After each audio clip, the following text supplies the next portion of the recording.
A muchos les sorprendió, a mí no. De hecho, ya lo habíamos platicado Toño y este servidor, que Ciro Gómez Leiva saldría a defender a Emilio Lozoya Austin ahora que se le ha girado la orden de aprehensión. Ya tiene un amparo, por el momento puede respirar tranquilo. Emilio Lozoya Austin, espero que no sea por mucho tiempo, es mi opinión. Pero le decía que podía uno esperar esto de Ciro Gómez Leiva y no otra cosa, porque no es la primera vez que defiende a estos personajes. Hay que recordar aquella entrevista que le concedió el ahora presidente Andrés Manuel López Obrador en los estudios de su programa en Imagen Televisión, creo que es en 2017. 2017, ¿no? En 2017, el ahora presidente Andrés Manuel López Obrador le concede esta entrevista a Ciro Gómez Leiva y presentaba el caso de esta planta de fertilizantes, que era una chatarra, que costaba no más de $50 millones. Pagaron como 500, o sea, es una grosería lo que le hicieron al pueblo de México, porque es dinero del pueblo de México. Pemex compra esta planta de fertilizantes que no sirve para nada. Y Ciro Gómez Leiva, ya en esa entrevista, defendía a capa y espada a estos personajes. Sí. A Peña Nieto, a Lozoya, a Alonso Ancira, hoy detenido en España, el mandamás de Altos Hornos de México. Y que nadie se sorprenda de las acciones que se siguieron, porque el presidente Andrés Manuel López Obrador desde el 2017 ya nos dejaba ver que era importante para él y que debería de ser importante también para los mexicanos por el saqueo que significó al dinero de la gente de a pie, cabrón. ¿Qué te parece si vemos y escuchamos este segmento, este extracto de la entrevista que le hace Ciro Gómez Leiva a Andrés Manuel López Obrador en su estudio en 2017? Solo el audio, por favor, muchachos. Por cuestiones de derechos, nos reservamos la imagen. Aquí está el audio.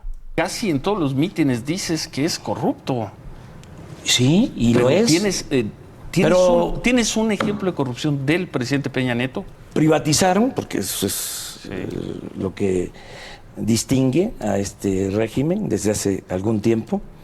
Fertimex, entregaron las plantas para producir fertilizante. Perdón, Andrés, sí, permíteme. Son decisiones de gobierno justificadas y tú hablas de corrupción del presidente. Yo te hago una pregunta. Espérame, un caso de no él. Se puede, escucha esto que te voy a decir. Sí. Sin procedimiento legal de por medio. Compran una planta de fertilizante en Coatzacoalcos que valía cuando mucho a un allegado de Carlos Salinas de Gortari, valía cuando mucho $50 millones. ¿Sabes cuánto pagaron? $500 millones. Ahí está. Ahí está el caso y ahí está la defensa que hace Ciro Gómez Leiva, feroz, básicamente llamándole mentiroso a López Obrador, pues ahora que se traga todas sus palabras con esta orden de aprehensión de Emilio Lozoya Austin. Me parece que tiene todavía una parte de editorial. ¿Quieres que la a ver, sobre qué tal? Vamos. Buenas noches, era mayo de 2017, hace 2 años. El líder de Morena lo dijo con todas sus letras y quizá no lo comprendimos. Era el caso de la compra que hacía Pemex de la planta de agronitrogenados. Compra-venta que se dio en el año 2014. Fue el primer ejemplo que le vino a la mente para referirse a la corrupción, así decía, del presidente Peña Nieto. Su ejemplo incluía a Pemex y a Altos Hornos de México. Hoy, de acuerdo con la agencia del gobierno federal, con Notimex, el dueño de Altos Hornos, Alonso Ancira, fue detenido en España por una de las 3 órdenes de aprehensión que enfrenta. Notimex difundió también que se ha girado una orden de aprehensión en contra de quien era director de Pemex en 2014, Emilio Lozoya.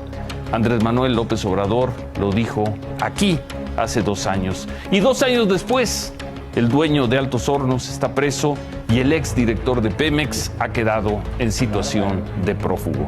¡Qué bárbaro! Es que qué bárbaro. O sea, está como... ¿no? Lo está poniendo, fíjese usted, cómo quiere manipular a las audiencias. cómo la información es sesgada. Él mismo comparte la entrevista que le hace en 2017 al presidente Andrés Manuel López Obrador, cuando todavía era el dirigente de Morena, ¿no? Y en el que López Obrador denuncia una planta de fertilizantes por la que pagaron cientos de millones de pesos y que no costaba ni 50 millones de pesos. De dólares, Toño. De dólares, no de pesos. Y que no costaba ni 50 millones de pesos. No, 50 millones de dólares y pagaron 500 millones de dólares. Ya ni quiero sacar la cuenta porque se me revuelve el estómago. Así cabrón. es, ahí lo tiene usted, ¿no? Y ahora lo saca, dice Ciro Gómez Leiva, 2 años después, ahora que ya es presidente, ahora sí ya enfrenta consecuencias el dueño de Altos Hornos, ahora sí ya enfrenta consecuencias Lozoya Austin, como diciendo, ya estaba todo preparado. Cuando, pues, es la verdad, o sea, vamos, ya hay pruebas de que exactamente esa planta de fertilizantes era una porquería, ¿no? Y era una de las pruebas que presentaba el ahora presidente Andrés Manuel López Obrador en ese entonces sobre la corrupción tajante, inherente en el sexenio infernal de Enrique Peña Nieto. Una corrupción que cuestiona a Ciro Gómez Leiva. Dice, estás acusando al presidente, Andrés. Estás acusando al presidente de corrupción. No manches, pues, ¿y luego qué? Casi. Maldito López Obrador. Maldito peje. Casi le faltó decir, ¿eh? Sí. Estás queriendo lastimar a nuestro impoluto, honorable presidente, guapo, copetón, Enrique Peña Nieto. Casi, ¿no? Una defensa grosera. Y en su momento, hace 2 años, recuerdo que lo criticamos también aquí en Sin Censura. Mal que este personaje sea reconocido como el señor rating en radio y en televisión en México. Ojalá que pronto se te acabe el corrido, mi querido Ciro, porque la competencia te tiene que ganar la batalla. No puedes seguir con estas mamarrachadas.